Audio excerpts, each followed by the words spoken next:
Y hoy vamos a continuar con los versos del 23 al 31. Hechos capítulo 9 del versículo 23 al versículo 31.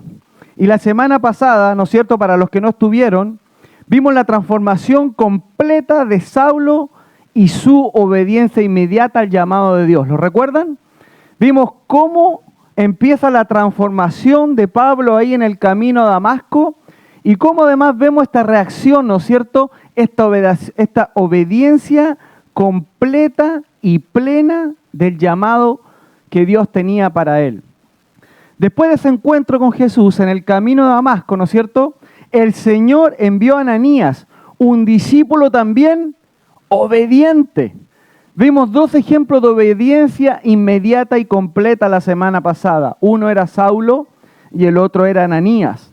Aunque al principio Ananías tenía temor, ¿verdad?, porque sabía quién era Saulo y lo que había hecho en contra de los cristianos, pero finalmente, ¿no es cierto?, gracias a la palabra del Señor que habló a Ananías, él obedeció a la voz de Dios.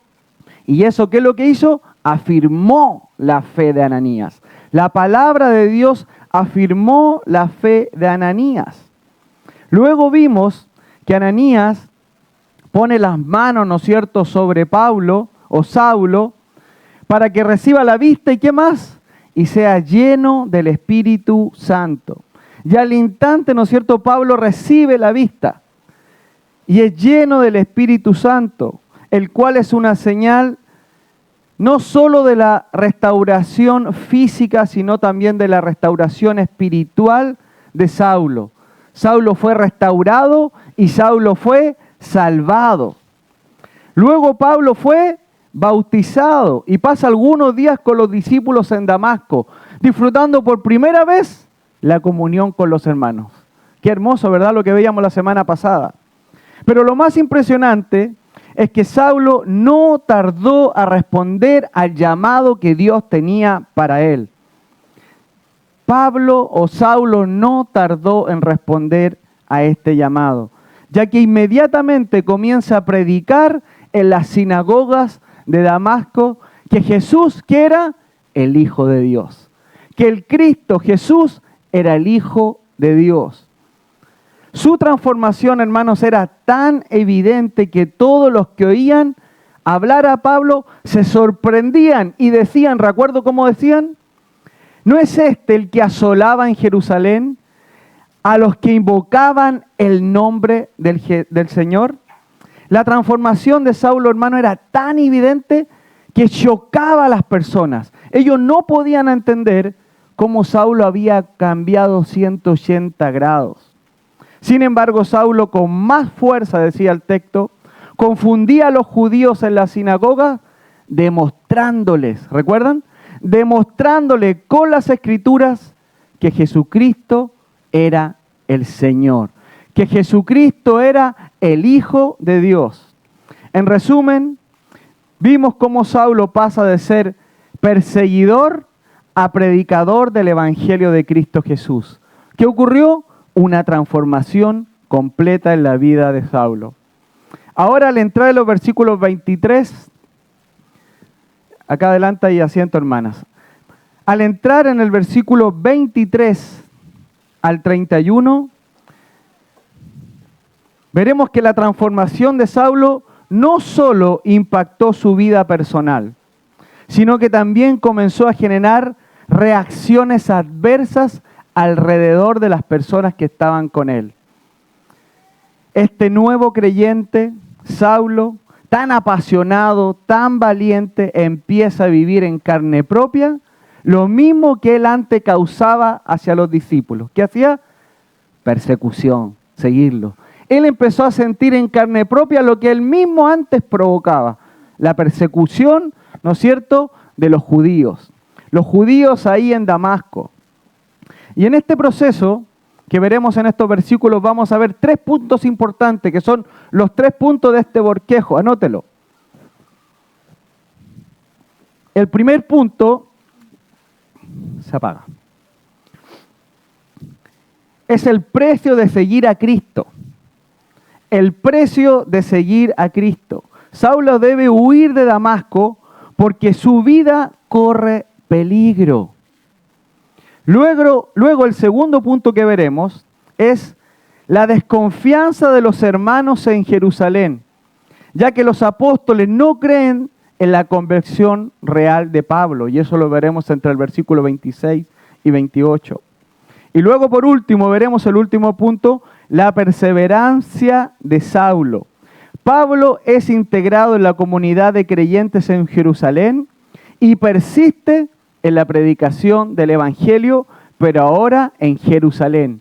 Lo había iniciado en Damasco y ahora persiste a predicar el Evangelio en Jerusalén.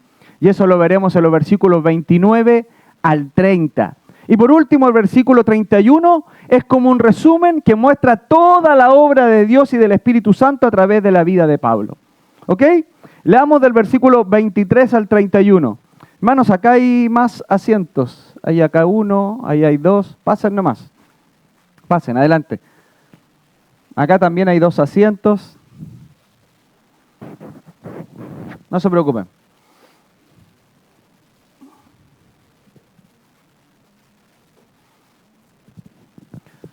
Muy bien.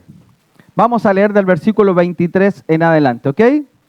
Pasados muchos días, los judíos resolvieron en consejo matarle. ¿A quién? A Saulo, a Pablo. Pero sus asechanzas llegaron a conocimiento de Saulo, y ellos guardaban las puertas de día y de noche para matarle. Entonces los discípulos, tomándole de noche, le bajaron por el muro, descolgándole en una canasta. Verso 26. Cuando llegó a Jerusalén, trataba de juntarse con los discípulos, pero todos le tenían miedo, no creyendo que fuese discípulo. Entonces Bernabé, tomándole, lo trajo a los apóstoles y les contó cómo Saulo había visto en el camino al Señor, el cual le había hablado, y cómo en Damasco había hablado valerosamente en el nombre del Señor. Y estaba con ellos en Jerusalén, y entraba y salía. Y hablaba denodadamente en el nombre del Señor, y disputaba con los griegos, pero estos procuraban matarle. Cuando supieron esto, los hermanos le llevaron hasta Cesarea y le enviaron a Tarso. Entonces la iglesia tenía paz por toda Judea, Galilea y Samaria, y eran edificadas andando en el temor del Señor, y se acrecentaban fortalecidas por el Espíritu Santo. Oremos, hermanos. Padre, añade bendición a tu palabra. Trae luz en esta mañana a cada uno de nosotros para poder entender tu palabra. Señor, habla tú a través de mí, Señor. Utiliza tu palabra para poder enseñarnos y guiarnos. En el nombre de Jesús. Amén. Entonces, en esta primera parte del bosquejo, veremos que Saulo es perseguido en Damasco, entre el versículo 23 y 25. Esto nos muestra el precio de seguir a Cristo. Versículo 23. Pasados muchos días, los judíos resolvieron en consejo matarle. Después de predicar con poder en Damasco, Saulo comienza a experimentar, como le decía anteriormente, lo mismo que él antes había hecho con otros discípulos: persecución. La persecución ahora se convierte hacia Pablo. De perseguir se convierte en un perseguido por el Evangelio. Los judíos, incapaces, ¿no es cierto?, de poder refutar el mensaje del Evangelio que Saulo traía, o Pablo, ¿no es cierto?, deciden, dice el texto, eliminarlo. Ellos deciden matarlo.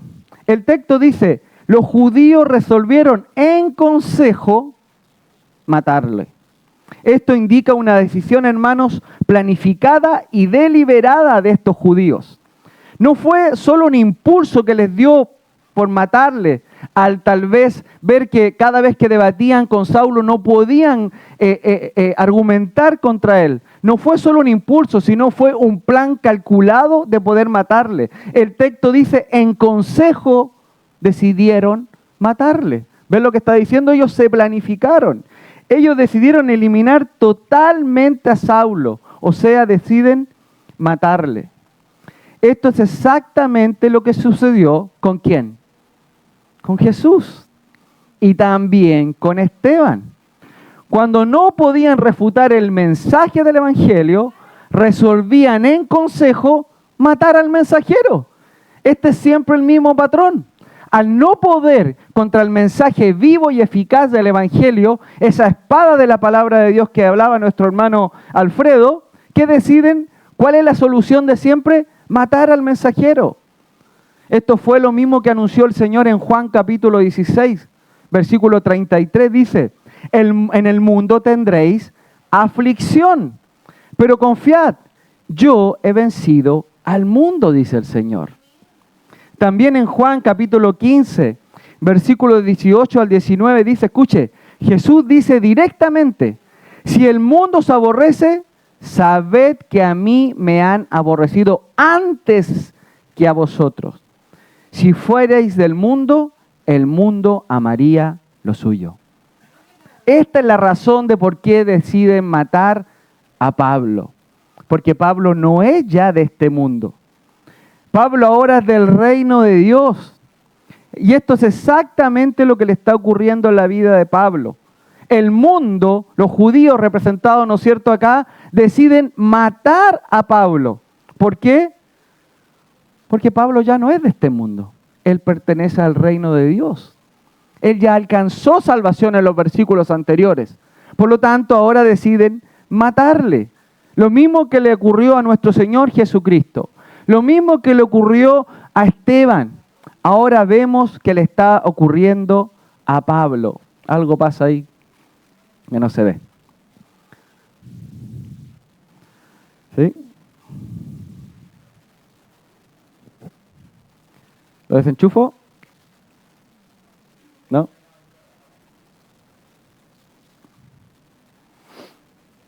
Ok.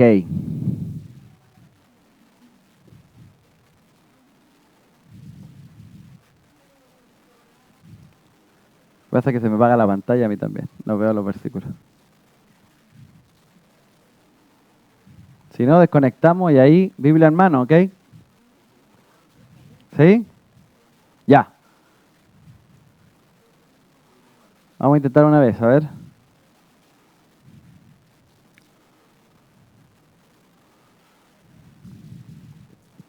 Entonces,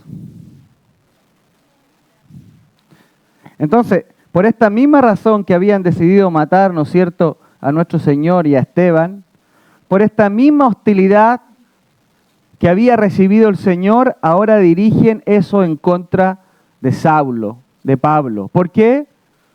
Por lo que leímos en el versículo 22 la semana pasada. Recuerden, pero Saulo mucho más se esforzaba y confundía a los judíos que moraban en Damasco, demostrando que Jesús era el Cristo. Esto significa que los argumentos de Pablo dejaban sin palabras a los judíos que disputaban con él. Ellos no podían contradecir la verdad del Evangelio. Y eso los llevó a planificar la muerte de Pablo.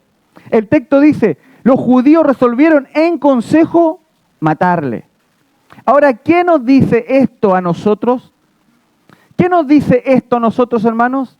Escuche, que la verdad del Evangelio siempre, siempre, siempre provoca resistencia y hostilidad al que no decide creer en Jesucristo como Salvador. Siempre producirá eso en el corazón, resistencia, hostilidad a las personas que deciden no creer en Jesucristo como Salvador. Verso 24, dice,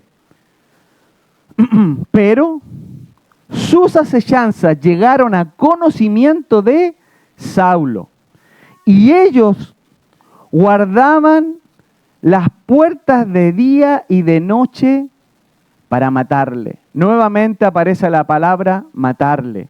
Ahora esta frase, llegaron a conocimiento de Pablo o de Saulo, está, hermanos, escuche, en pasivo.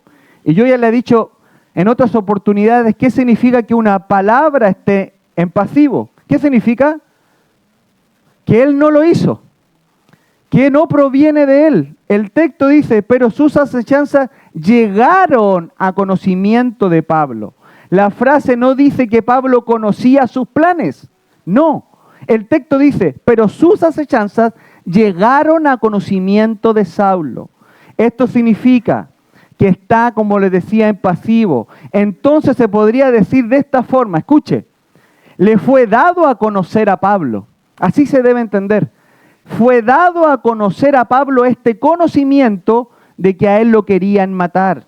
Esto implica una revelación, hermano, externa.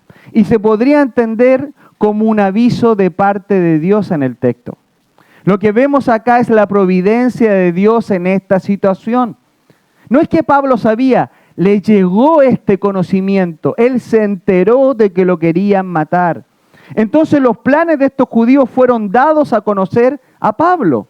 Leamos nuevamente, pero sus asechanzas llegaron a conocimiento de Saulo, y ellos guardaban las puertas de día y de noche para matarle.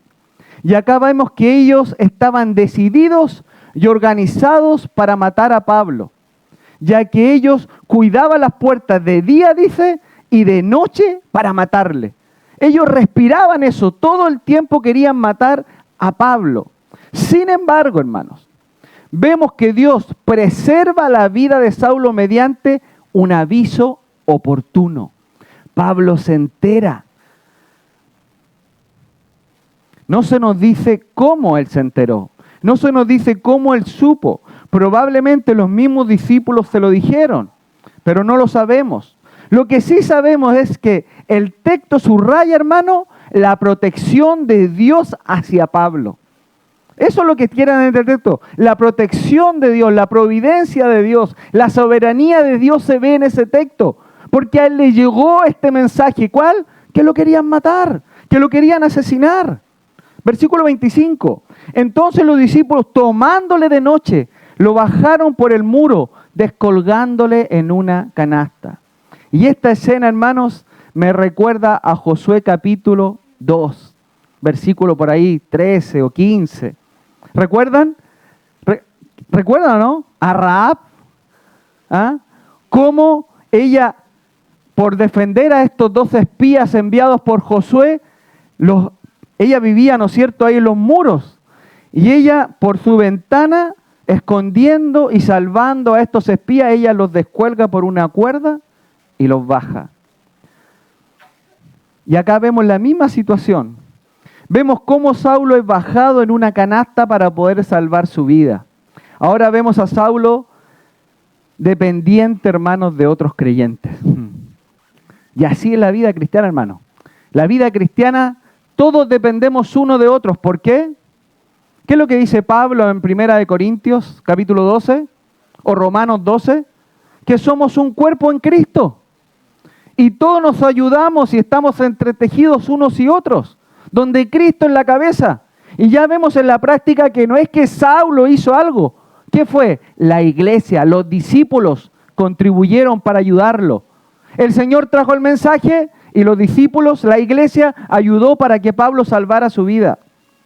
Saulo ahora vemos que dependía de otros creyentes. El perseguidor se vuelve dependiente del cuerpo de Cristo. El verso dice, entonces los discípulos, ¿escuchó? Los discípulos, tomándole de noche, le bajaron por el muro descolgándole de una canasta.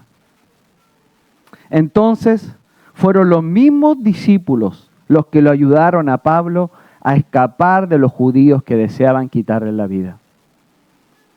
Pasemos ahora al verso 26. Pero antes, hermano, debemos hacer el cierre del primer punto del bosquejo. ¿Recuerdan? ¿Cuál era el primer punto? El precio de seguir a Cristo. En estos 3 versículos vimos cuál era el precio de seguir a Cristo. ¿Y cuál era el precio de seguir a Cristo? Su propia vida. Perder su vida.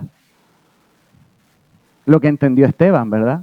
Y lo que entendieron muchos de los discípulos del Señor, que seguir a Cristo puede llegar al punto de entregar tu propia vida. Qué desafío es para nosotros hoy día, acá en Chile, ¿verdad?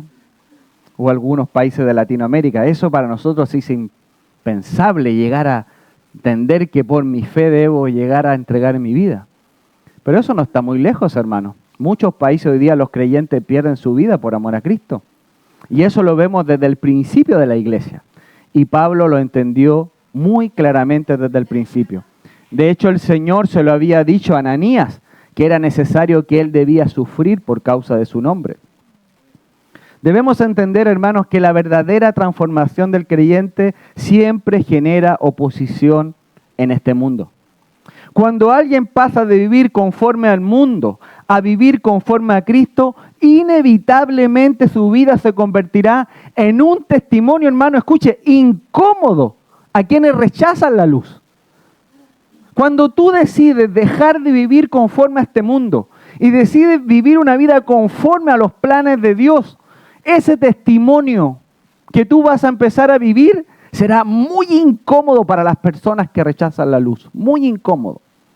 La transformación que Saulo experimentó fue tan profunda que rápidamente provocó oposición en su vida, al punto de querer matarle. Aquellos que antes lo consideraban como un aliado, ahora lo veían como su mayor enemigo. Esto nos recuerda las palabras de nuestro Señor, como les había dicho anteriormente, ¿verdad? En el mundo tendréis aflicción.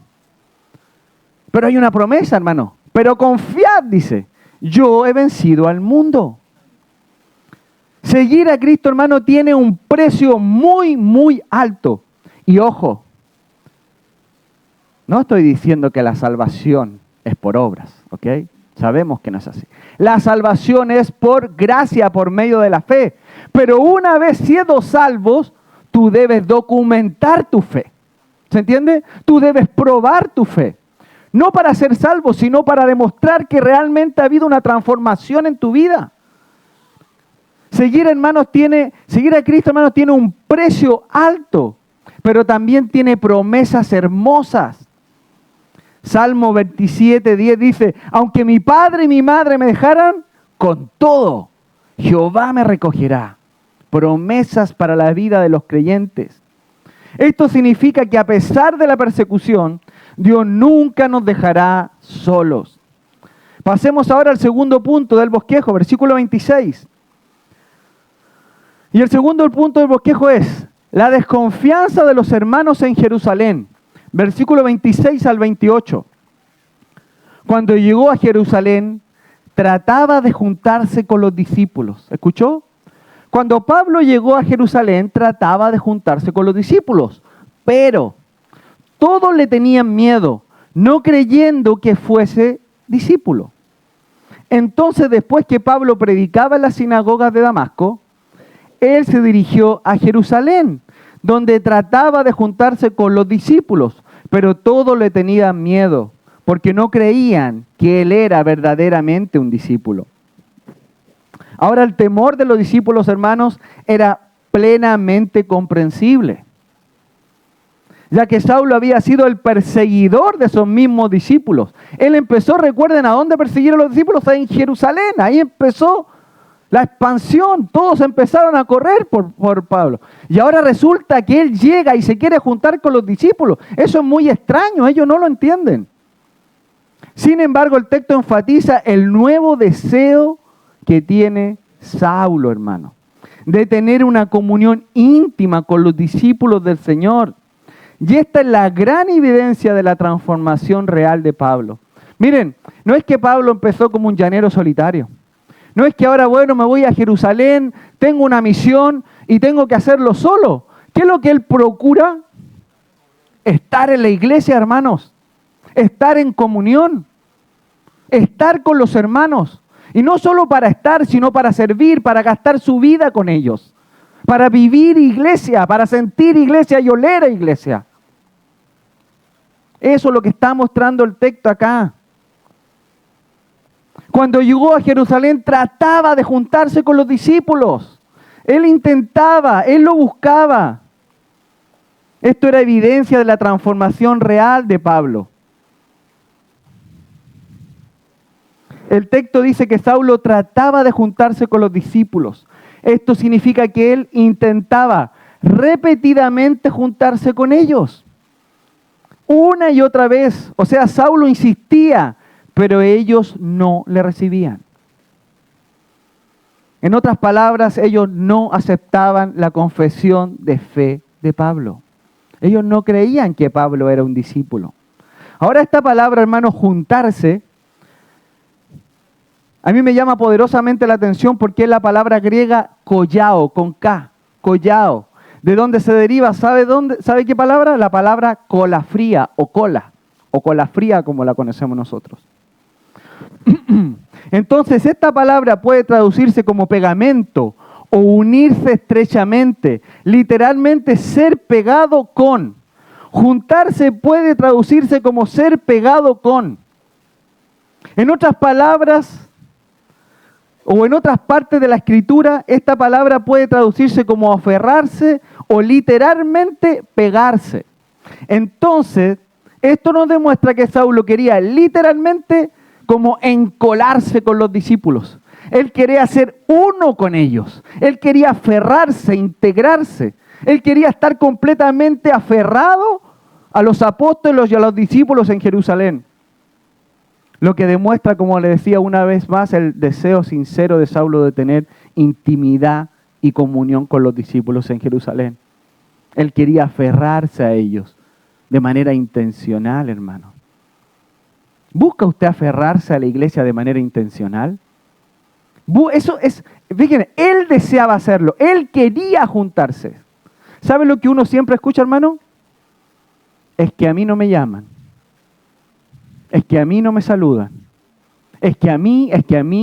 Hermanos, ¿saben qué? Esa forma de ver la iglesia es una forma, hermano, de una mentalidad del mundo, hermano. Perdónenme que le diga esto. En ninguna parte de la Escritura tú encontrarás eso. ¿Sabes de dónde viene eso? Del deseo de tu corazón. Del yo. La Escritura en todo lugar y sobre todo en el libro de los Hechos demuestra que la intención debe ser del nuevo creyente querer encolarse con la iglesia, juntarse, aferrarse, vivir vida de iglesia. Y esto es lo que está demostrando Pablo aquí. ¿Y sabe qué? Es un creyente nuevo. Días de creyente tal vez tiene, meses. Pero él entiende lo profundo que es vivir en la iglesia. Leamos nuevamente. Cuando llegó a Jerusalén, trataba de juntarse con los discípulos, pero todos le tenían miedo, no creyendo que fuese discípulo. Ahora atención acá con el versículo 27, hermanos. Ya que acá, al pasar al versículo 27, escuche, ponga atención, esto es importante. Al pasar al versículo 27, veremos a un hombre que toma mucha relevancia en el libro de los Hechos. ¿Sabe cuál es ese hombre? El nombre de él es Bernabé. Subraye eso en el versículo 27, Bernabé. Y vemos en el libro de los Hechos que Bernabé, es descrito de la siguiente manera. Escuche. Quiero, antes de entrar al versículo 27, que entendamos quién es Bernabé. Escuche cuál es el testimonio que la Escritura deja de Bernabé, de manera explícita. Dice, porque era varón bueno. ¿Escuchó? Bueno. Y lleno del Espíritu Santo y de fe. Hechos, capítulo 11, versículo 24. ¿Escuchó quién era Bernabé? Un varón bueno, lleno del Espíritu Santo y lleno de fe. En otras palabras, hermanos, Bernabé era un hombre que animaba a los demás. Cuando nadie quería involucrarse, ese era Bernabé. Cuando todos se mantenían al margen, Bernabé tomaba las acciones por su cuenta. Bernabé siempre estaba allí para animar a otros. Bernabé es un hombre valiente, determinado, que se involucra en la vida de las personas que más lo necesitan. Ese era Bernabé, hermanos. Y el nombre Bernabé significa hijo de consolación. Anote eso. Hijo de consolación. También se puede traducir como hijo de exhortación o el hijo del ánimo. El hijo, el hermano que anima al resto, el que consuela al resto. Ese es Bernabé.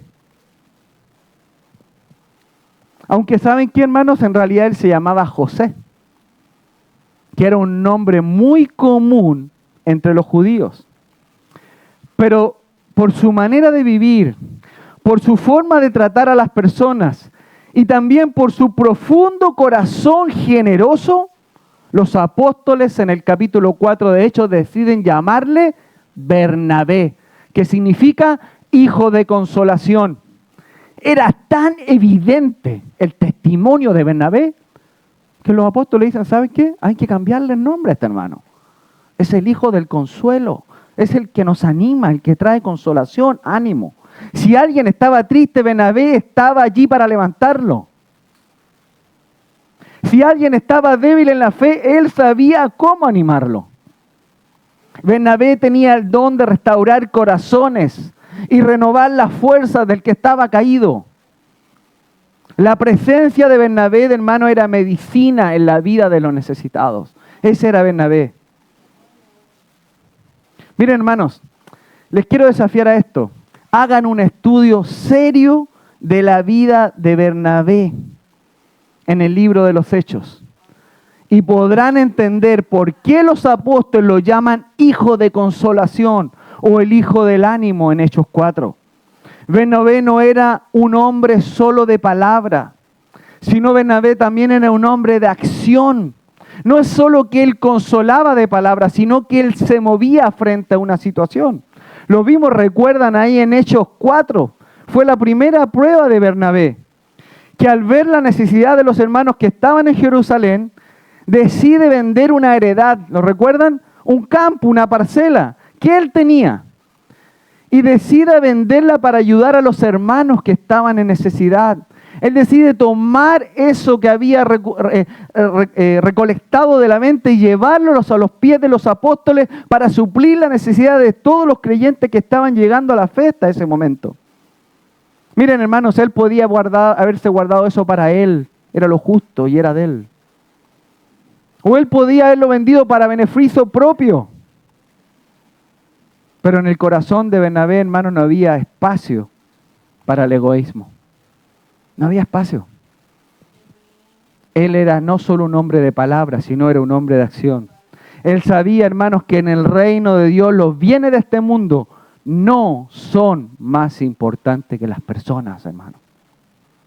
No son más importantes.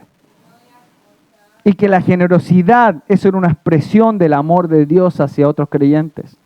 Entonces, Bernabé vendió la propiedad y llevó el dinero a los pies de los apóstoles para poder satisfacer la necesidad de los hermanos en Jerusalén. Y ahora, vemos en el verso 27, ahora sí, ¿recordó quién era Bernabé? Ahora vemos en el verso 27 que Bernabé nuevamente toma la iniciativa para ayudar a quién ahora. A Saulo, al que nadie quería ayudar y con mucha razón. Era el exterminador de creyentes. ¿Quién toma la iniciativa? El hijo de consolación. ¡Wow! Cuando todos se mantenían al margen, Bernabé toma la iniciativa. ¿Por qué? Porque era el hijo de consolación. Leamos nuevamente leamos ahora el versículo 27, pero lo vamos a leer desde el versículo 26. Cuando llegó a Jerusalén, trataba de juntarse con los discípulos, pero todos le tenían miedo, no creyendo que fuese discípulo. Ahora escucha el verso 27. Entonces Bernabé, ¡wow! Aparece Bernabé en escena. Entonces Bernabé.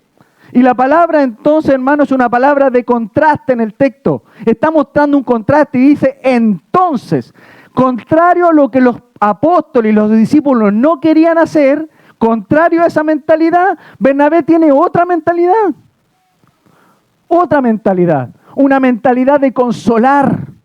Una mentalidad de abrazar. Una mentalidad de levantar. Recuerde, la mayoría de los discípulos en Jerusalén lo rechazaron. Ellos no creían que Pablo era un creyente.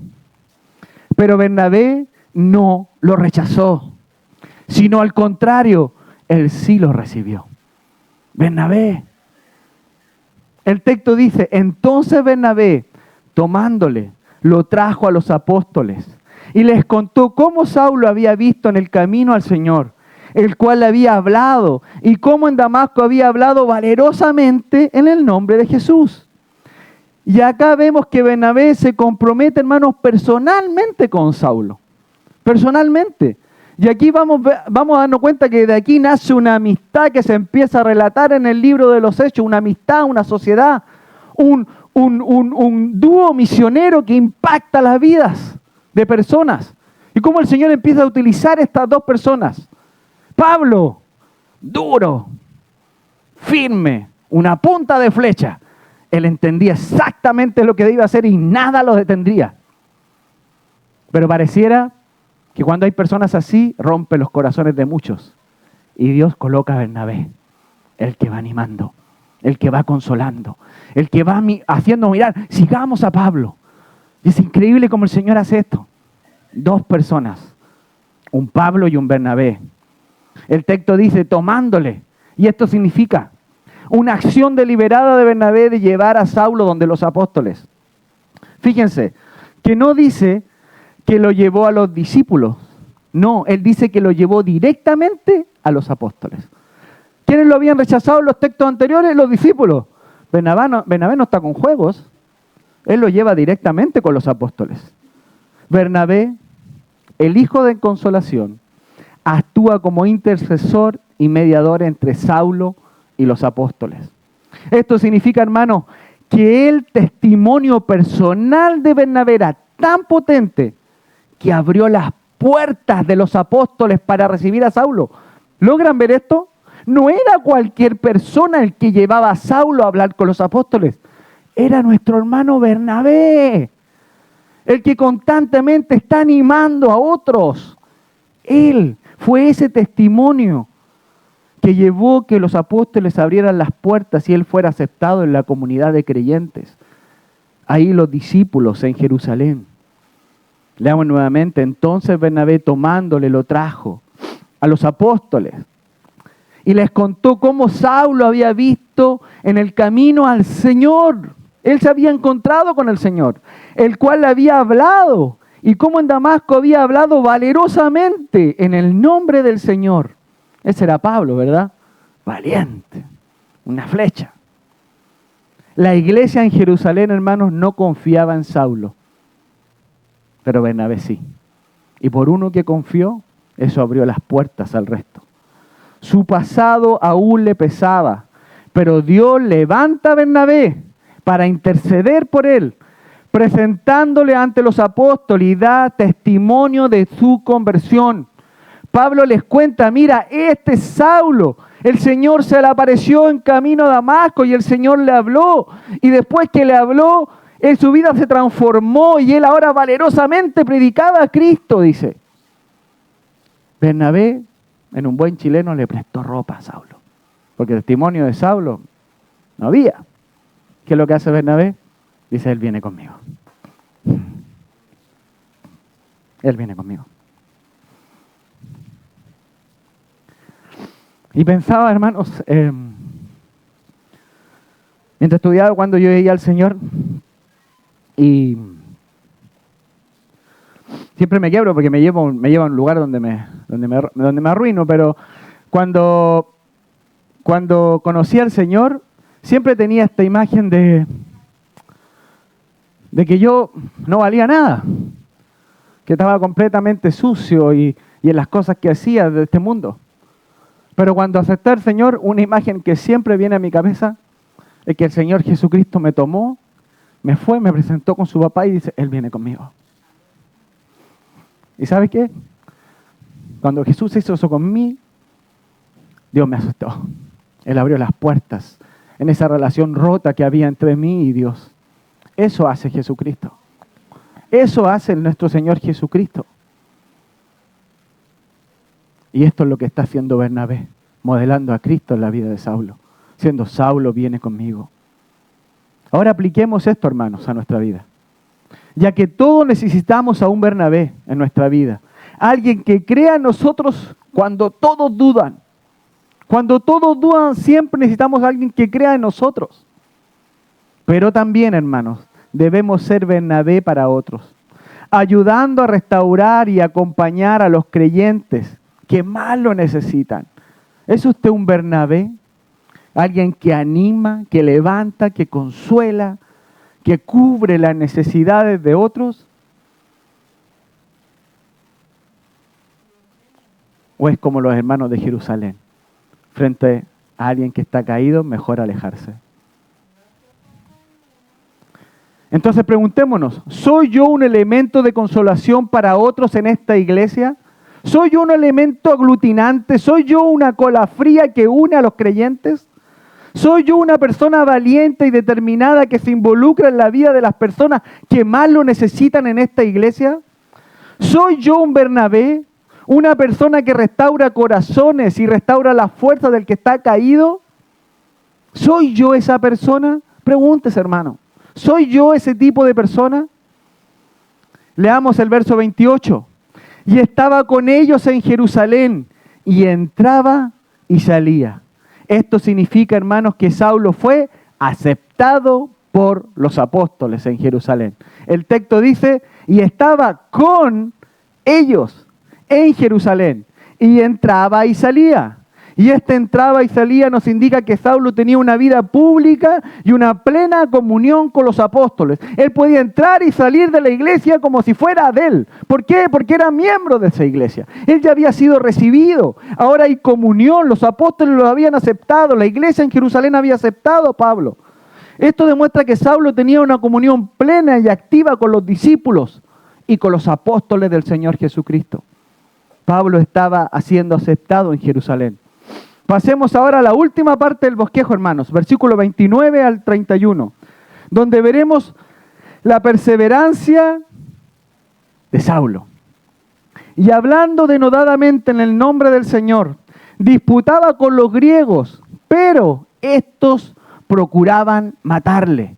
Y acá vemos que a pesar del rechazo y del peligro, Saulo sigue predicando el Evangelio.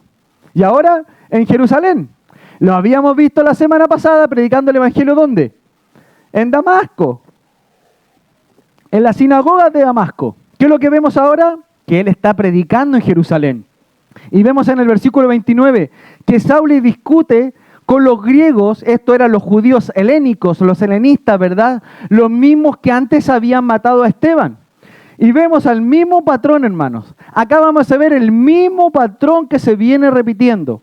Pablo predica, convence y enfrenta la posición. Y ellos deciden matarle. Ellos deciden matarle. Esto muestra que el conflicto, hermano, no es en contra de Pablo. No era en contra de Esteban. El conflicto era entre nuestro Señor Jesucristo y su mensaje, el mensaje del Evangelio. Por lo tanto, cualquiera que lleve ese mensaje se verá en esa situación tarde o temprano. Tarde o temprano. Y vemos que Pablo hablaba denodadamente del nombre del Señor. Y denodadamente significa confiadamente. En otras palabras, Pablo predicaba osadamente en el nombre del Señor. Él sabía que ese nombre era veraz para predicarlo a voz alta, no importando que fuera Jerusalén y el peligro que él corría. Y hermanos, acá vemos un cambio en el texto. Ya no dicen el nombre de Jesús, ¿lo notaron? Ahora dicen el nombre del Señor. Y esto es muy significativo, ya que no basta, hermanos, solo con conocer a Jesús como el Mesías, como el Cristo, sino también es importante que cada uno de nosotros lo podamos reconocer como el Señor de nuestras vidas. Debemos entender, hermanos, que cuando entramos en una relación de pacto con el Señor, Él es nuestro gobernante ahora. Él es nuestro amo. Él es y debe ser la autoridad máxima en todos los aspectos de nuestra vida. ¿Por qué? Porque ahora Él es nuestro Señor, no solo nuestro Salvador, no solo nuestro Mesías, no solo es el Cristo, Él es el Señor. Hermanos, debemos entender esto. Si tú entras en una relación de pacto con Dios, esto significa que tú te sometes a los términos de ese pacto. ¿Entiendes? Cuando tú entras por medio del Evangelio a esa relación de pacto con el Señor, esa relación de nuevo pacto que dice el Señor en la cena del Señor, por medio del Evangelio, por medio de la fe, por la gracia del Señor, tú debes entender que entonces te comprometes con los términos de ese pacto. ¿Y sabes cuáles son los términos de ese pacto? Que Él es Señor y nosotros no. Que Él es Señor y nosotros somos siervos. Y por eso el texto está haciendo un cambio acá. Se está enfatizando ahora el señorío de Cristo. ¿Por qué? Porque Pablo está siendo obediente y sigue predicando. ¿Por qué? Porque entiende que él depende de su Señor. Y esto es lo que entendió Pablo. Por eso se enfatiza en el nombre del Señor. Entonces debemos preguntarnos, hermanos, ¿de qué manera estás demostrando, no solo con palabras, sino con acciones, con hechos, con conducta, con hechos concretos, que tú tienes a Jesús como el Señor de tu vida? ¿De qué manera lo estás demostrando? No solo diciéndole, no solo cuando oramos y le decimos, Señor, ¿puede tu vida documentar, mostrar que Él es tu Señor? ¿Es Jesús el gobernante de tu vida? Cuando las personas te miran, ¿pueden ver que Jesús es el Señor de tu vida? ¿Es algo evidente como en la vida de Pablo o de Bernabé? Leamos de nuevo versículo 29. Y hablando denodadamente en el nombre del Señor, y disputaba con los griegos, pero estos procuraban matarle. Y acá vemos que esta es la tercera vez, hermanos, que se aparece la palabra de que ellos procuraban matarle. Primero fueron los judíos en Damasco, y ahora vemos que los judíos helénicos, o sea, los griegos, lo procuraban quitarle la vida, procuraban matarle. Y esta es una repetición en el texto que busca decirnos que tanto los judíos en Damasco como los judíos helénicos, los griegos, tenían la misma mentalidad. O sea, ambos grupos caminaban en tiniebla espiritual, hermanos. Ambos grupos. Aunque ambos grupos venían de contextos muy diferentes, tenían exactamente el mismo deseo. ¿Cuál era ese deseo? Matar a Pablo. ¿Sabes qué? Si tú le preguntaras a un judío de Jerusalén si ellos tenían la misma mentalidad de un judío helénico, te dirían que absolutamente no. Pero el texto demuestra que absolutamente sí, porque todos estaban en oscuridad espiritual. Y esto nos demuestra una vez más que el Evangelio, hermano, divide. Unos creen, otros se oponen, pero todos son confrontados con la verdad del Evangelio. Y acá vemos que cuando una persona se dispone a actuar con el fin de obedecer a la voluntad de Dios y a sus propósitos, el enemigo siempre estará en su contra. Siempre. El enemigo no estará contento. Él se moverá a través de las personas que están en tiniebla, o sea, los no creyentes, para destruir la vida de la persona. ¿Escuchó? El enemigo se moverá intencionalmente para destruir la vida de esa persona, utilizando a los que están en tinieblas, a los que no tienen la revelación de la palabra de Dios, para destruir la vida de esa persona. Y debemos entender, hermanos, que solo hay dos opciones. O le sirves a Dios o le sirves, hermano, a Satanás. No hay otra opción. Y tal vez tú puedes decir, hermano, qué duro es eso, pero ¿saben qué es la verdad? Es la verdad. O tú le sirves a Dios hoy día o le estás sirviendo a Satanás. Le estás sirviendo a Satanás con tus pensamientos, con tus acciones. Satanás siempre te llevará a un lugar contrario a la voluntad de Dios. Mira, escucha, si tú vienes por primera vez a este lugar o tú no tienes a Cristo en tu corazón, pon atención. Cada vez que tú tengas pensamientos que no honran a Dios, ¿sabes qué? Esa es la influencia de Satanás en tu vida. Él está constantemente influenciando. Ya que cuando alguien no ha recibido el Evangelio, cuando alguien no tiene al Espíritu Santo en su vida, será un siervo de Satanás y de su mentalidad que él pondrá en tu vida. Vivirás así, vivirás de esa forma. Y esto no significa, hermanos, que esa persona está poseída por algún demonio, pero sí significa que tiene influencia demoníaca en él.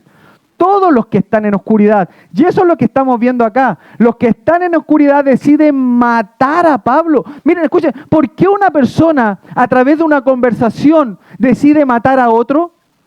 ¿Es válido eso? ¿De dónde viene eso? Del enemigo. ¿Cuál es el propósito de Satanás en este mundo? Hurtar, matar y destruir. Matar y destruir. Y uno lee esos textos y piensa, bueno, pero sí. No, es literal. Satanás quiere matar, destruir, hurtar, hacer pedazos nuestra vida.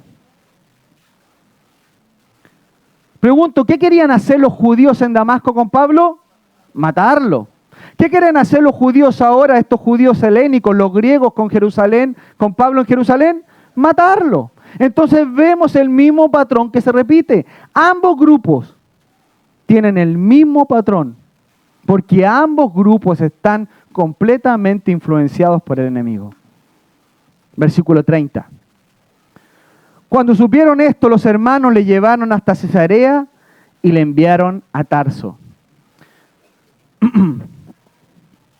Entonces los hermanos en Jerusalén, al entender claramente el plan de estos griegos, ¿no es cierto?, ellos actúan con discernimiento y envían a Pablo, ¿dónde? Dice el texto, a Tarso.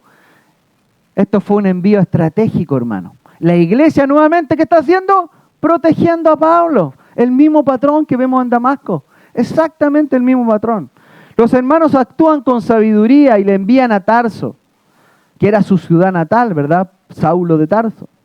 Y este será su lugar, ¿no es cierto? Veremos más adelante un lugar de preparación ante el ministerio que Pablo tendría, ante este ministerio misionero que veremos más adelante. Pasemos al verso 31 y el último del día de hoy. Y en este verso vemos cómo Dios se ha movido durante todo el capítulo con el propósito específico, con un propósito específico. Escuche, entonces las iglesias tenían paz en toda Judea, Galilea y Samaria. ¿Escuchó? ¿Qué ocurrió ahora? Todas las iglesias tenían paz. Pregunta, ¿cómo empezó el capítulo 9?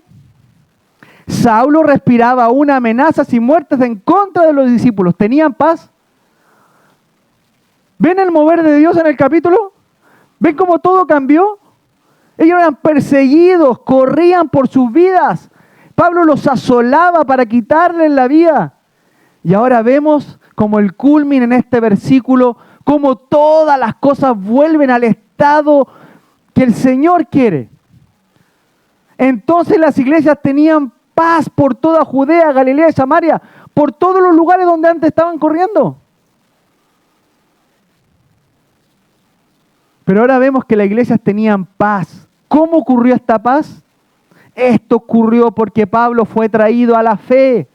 Él dejó de ser un enemigo y se convirtió en un hermano ahora de ellos. Pablo se movió poderosamente con un propósito. ¿Y cuál fue el resultado del Espíritu Santo en la iglesia? Que ahora en la iglesia hay paz. Y este es un tremendo, tremendo ejemplo para nosotros, hermanos, hoy. Ya que si tú tienes algún problema con alguna persona que tal vez está poniendo en peligro, tal vez no tu vida, pero tus relaciones. Tal vez hay personas que están siendo un obstáculo para ti. Alguien que está haciendo una espina aquí en el costado. ¿Qué debes hacer? ¿Qué debemos hacer? Orar por su salvación, hermanos. Eso debemos hacer. ¿Saben cómo el Señor corrigió todo el problema? Fue y mató a Saulo. Fue y le quitó la vida. Lo dejó ciego para siempre, lo metió a la cárcel. Lo trajo a la fe. Y ahora esa persona que traía destrucción en la vida de la iglesia se transforma en un elemento de restauración, de beneficio que trae paz a la iglesia.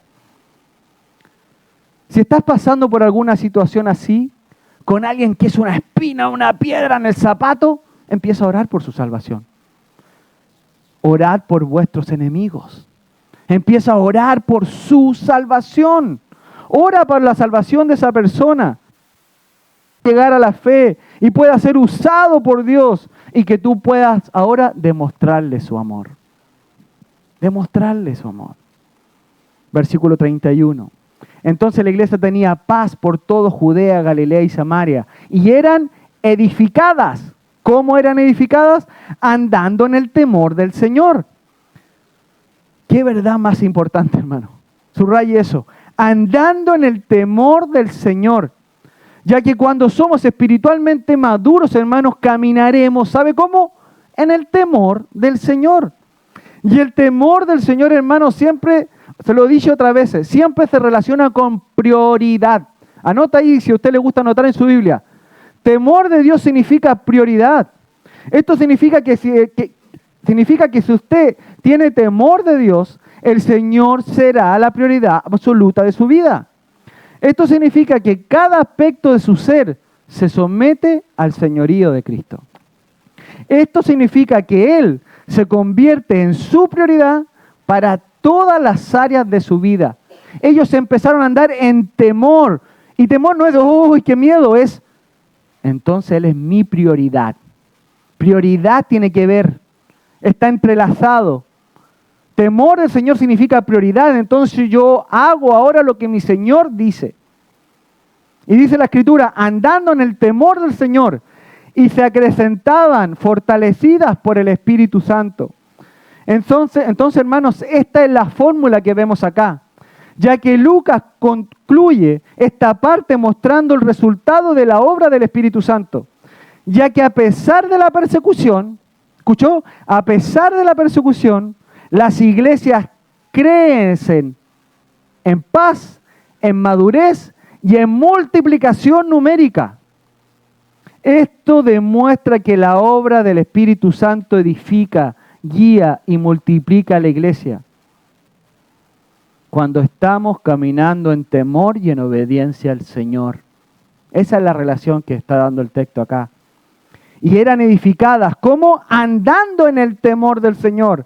Y se acrecentaban y fortalecían, o sea, se multiplicaban por, aquí está la causa, el Espíritu Santo. Resumen, para terminar entonces, Saulo pasa de ser perseguidor a ser perseguido. Versículos 23 al 25. El cuerpo de Cristo lo acoge, destacando la vida especialmente de Bernabé en ese acto. Un hombre que consuela, que restaura y levanta a otros. Esto nos muestra la gracia de Dios que restaura, hermanos. Saulo sigue predicando con valentía, aún bajo las amenazas de los judíos, estos griegos. Esto significa, hermanos, que la fe siempre se pondrá a prueba. La fe se pone a prueba. Vemos a las iglesias florecer en este último versículo, en medio de las dificultades.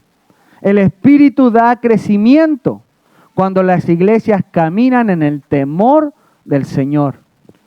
¿Saben qué, hermanos? ¿Saben cuál es el llamado para esta iglesia? Exactamente este último punto. Vivir en el temor del Señor. ¿Y sabe cómo eso se logra colectivamente? Cuando usted lo hace individualmente. Usted debe empezar a actuar y vivir en el temor del Señor si no lo está haciendo.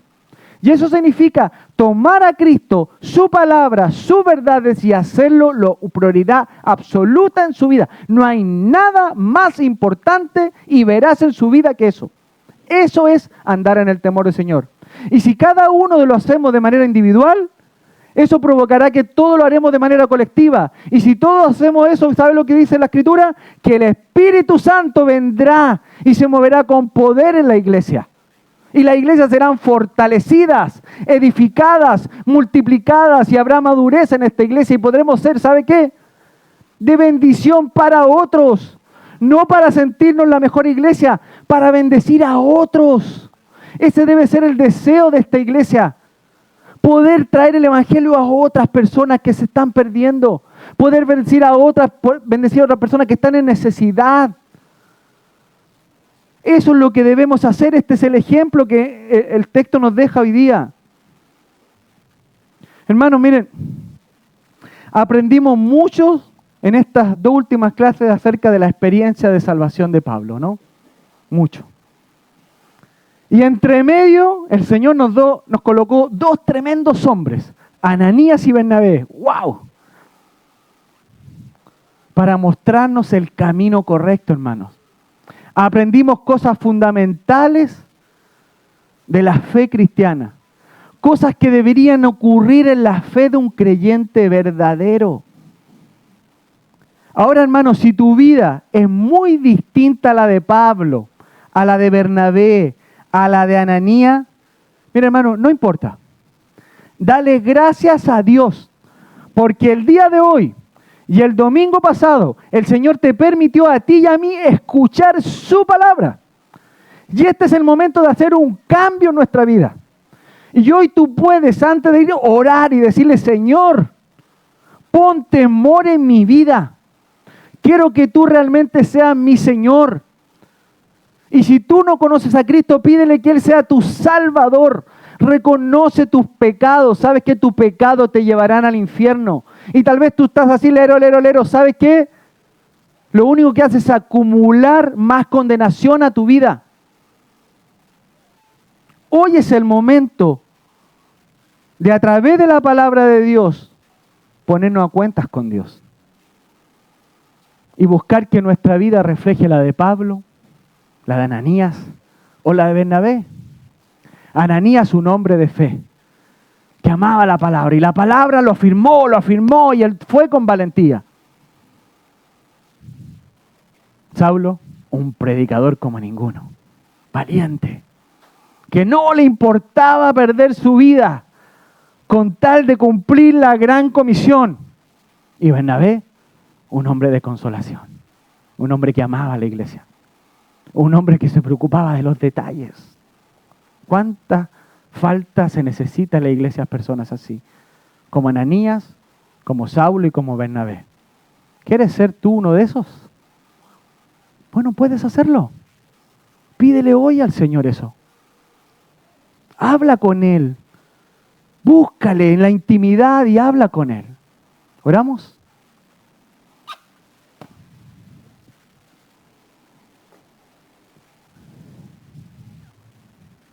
Padre, en el nombre de Jesús, te damos tantas gracias por tu palabra.